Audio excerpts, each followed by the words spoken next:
Okay, hi, and welcome to this episode about generative piano music inside Ableton Live. So when you hear the term generative music today, unfortunately you sort of think about these AI services where you can just write in a cinematic, quiet piano piece and it just sort of creates something that you had not much part of at all. And that's not what I'm going to do here. So my tradition that I'm going to draw from, it goes back to Brian Eno and that kind of music, where generative is something that you, as a composer, you set the limits and the boundaries, and then you sort of create a system that you let flow to create the music that is like unpredictable within the boundaries that you set for the music.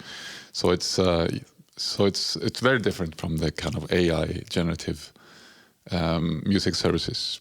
However, in the future, you can probably be able to use AI tools in a really interesting way if it's to boost your creativity. I'm sure there will be some AI tools that are gonna interpret your musical style and suggest,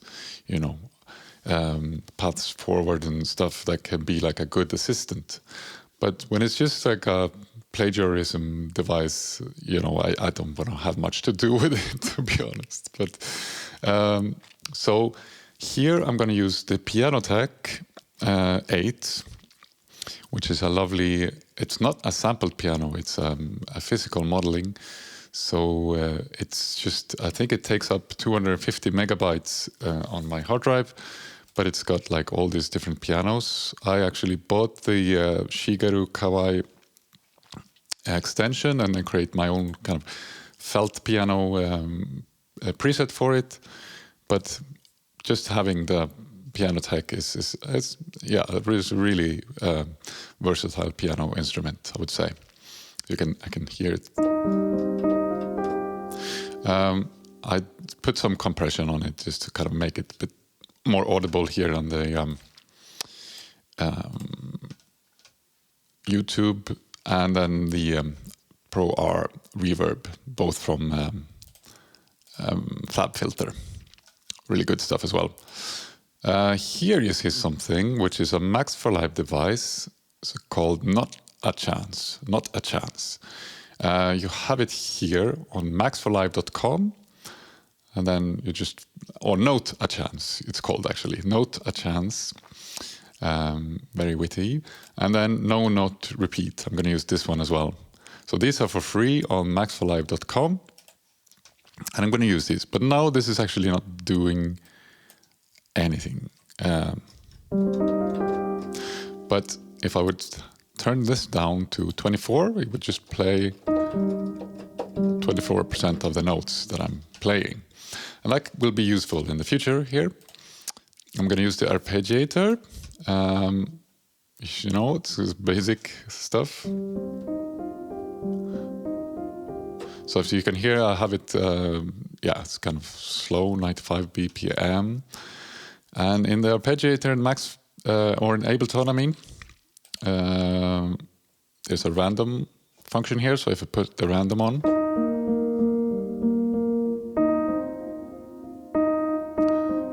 it sounds random, right? Okay, yeah, sorry for, I just wanted to sort of be able, so you can see what I'm playing. So I'm using actually Novation bass station for the piano. I have a better one, but this is just so I can have it in front of the camera. This is a great synth, by the way, if you want nice bass sounds. Anyway, I'm gonna put the pedal on, the Kawai. You're gonna hear guess why later. So if I do, okay, then I want to use the so arpeggiator is in MIDI effects, and in there you also have a MIDI effect called random. So you can add, so like choices is you have 12 choices with the interval of 1. So you can basically, so if I turn the chance up, it's gonna be a chromatic, just like an octave up with all the semitones. And if you have sub, it's gonna go down instead of up. And then it's going to go both ways. So if I put 30% here, and then choice is just 1, and the interval 12, that means like 32% of the notes is going to be an octave higher, right? Because the choice is just 1, and the interval is 12. So if the chance percentage is on, it chooses one thing, like, and then that thing is the interval 12. So if I have choices 2, it would be 12 plus 12, so it can go 2 octaves up. So now, the funny thing is, I put another random thing on the random arpeggiator, and it already sounds like there's more kind of thought behind it, right? It's because this, like every third note is an octave higher, it creates more of a kind of a system that you can hear. If I turn on the note here to maybe like, I don't know, 80%, then you can actually humanize it as well. So you create like some millisecond delay to the note, which is sort of, yeah, it sounds more like it's played in reality.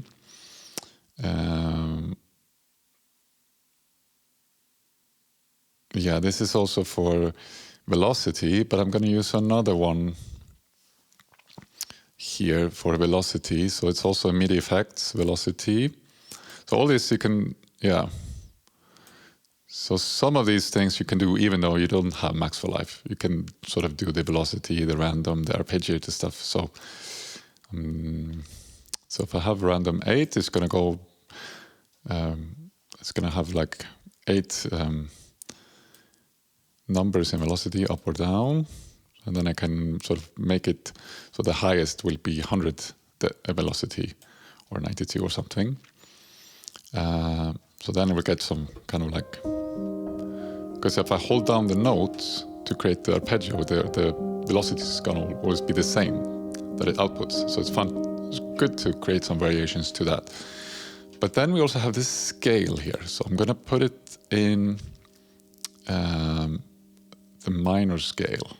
So now it doesn't matter what I play, it's always going to sort of pitch it to the minor scale or move the notes in MIDI notes so that it plays in the C minor. Doesn't matter what notes I play. Okay, and what you can do then is to use the random note again, but or no, I'm not going to use the random note again. Oh, you could, but I can show you. So if you have the semitones again, which created the chromatic stuff, if I turn it up now, it's going to...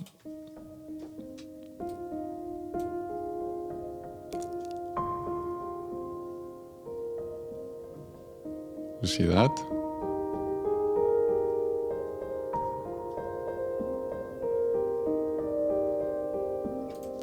Might turn up the volume on this so you can hear it better.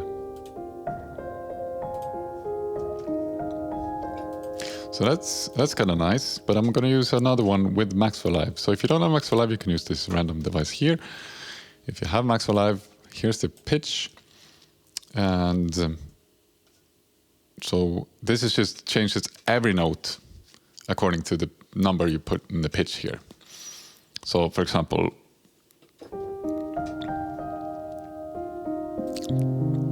turning it down an octave here, up an octave. So then I'm going to use the stuff that we looked at last time, which you can get if you download the Max4Live extensions. If you have Max4Live, you can download this LFO. There's actually also in here in modulators. Yeah, we can use this one instead. So I'm going to map it to the pitch now. So now it's going to just do like an oscillation in pitch. It's going to sound kind of weird. But let's do the stray, I think we were using last time also. And then depth, if you turn it down, it's just going to do a couple of seminotes here and there, right?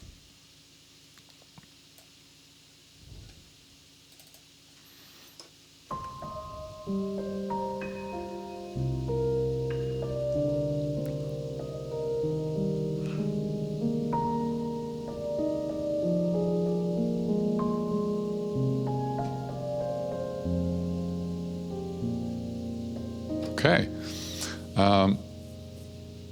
And then the final thing that I was talking about was the no note repeat one.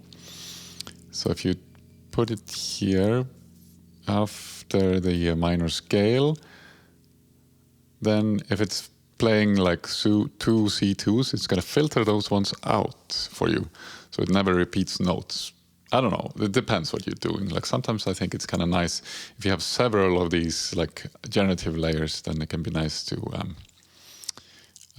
remove the repeated notes.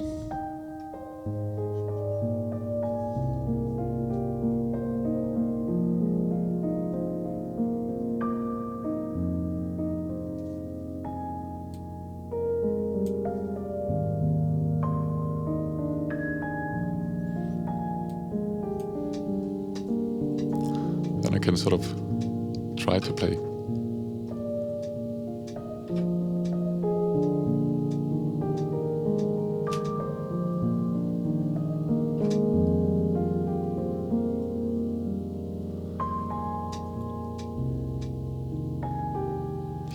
Okay, so if you want to make it even more sparse, you can turn this down and then maybe, or turn down like the BPM, or just have it rate as at fourth notes like this. And let's see, I'm just going to play a couple of notes here.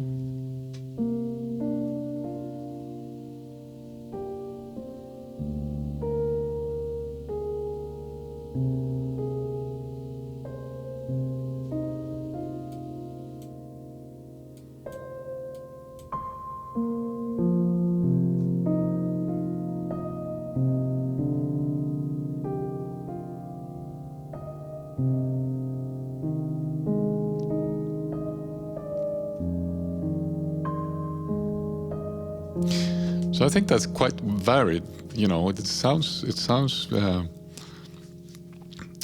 pretty nice, and it doesn't sound so random anymore. I mean, you can't just hold the notes for like a whole piece. It's going to be boring, but you know, maybe you want to use it as a kind of ground sort of basis for something else that you improvise on. So if I let's see what the velocity should be here, just going to turn it down a little bit and then play this. And then I'm adding another instrument, like a piano. I'll use Pianoteq again here. And I really like this, or like you could try like a Celeste or something. There's also an add-on, you have to buy it, but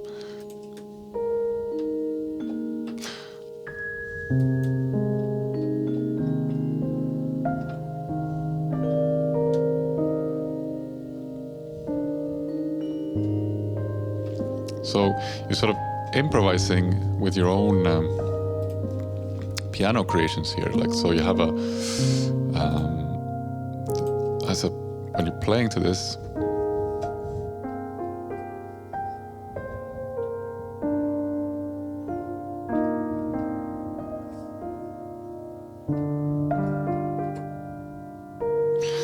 just doing something here. I would probably put the sustain pedal on here as well.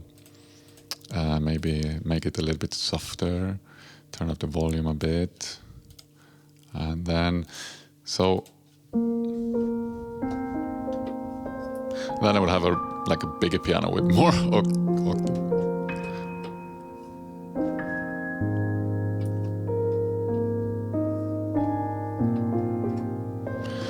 So you get the gist. Then if you would, for example, just going to show you one final thing, which is, let's say you take so this is the Max API Control 1 LFO, but you can use this LFO in the modulators as well. I just like that this has like curve comp and all that, so you can make the curve more like higher notes or lower, and then you can compress it. So if you turn on the compression, it's going to be mostly in the middle. If you turn it up, it's going to be like extreme, like low, really low or really high. I'm going to turn down the compression a bit, and then map it to the nota chance one, and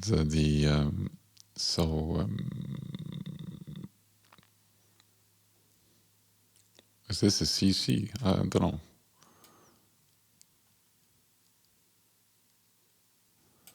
I can't really find the. Yeah, this is. I'm wondering if this is called a CC. Just let's see.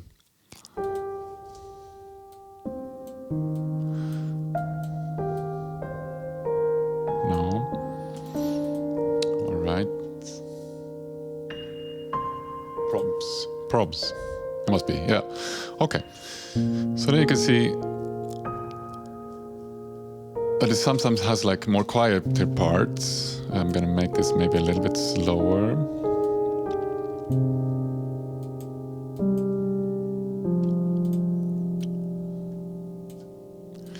So then it just doesn't play all the time, or like notes every third time, every fourth time. It's actually going in waves where it sometimes gets more quiet and sometimes, plays some more notes. So that's going to be more fun to sort of improvise to. Also, if you have a piece, I don't know, I do this sometimes with synthesizers or whatever, to have it, if I have a piece that is kind of static, and then you can create this kind of modular patches underneath that sort of create a kind of a movement to the whole piece, which is interesting to play with, actually, because it's a bit unpredictable, but you decide as a composer how unpredictable you want it to be, which is pretty cool. So yeah, I hope you got some ideas for this from this generative piano patch here. So be sure to check out Pianoteq. You can try a demo, and these Max4Live devices, if you have Max4Live. If you don't have Max4Live, just play around with the arpeggiator, random, the pitch, velocity, and the scale. And you can get quite far from there. So yeah, good luck, and yeah, see you next time.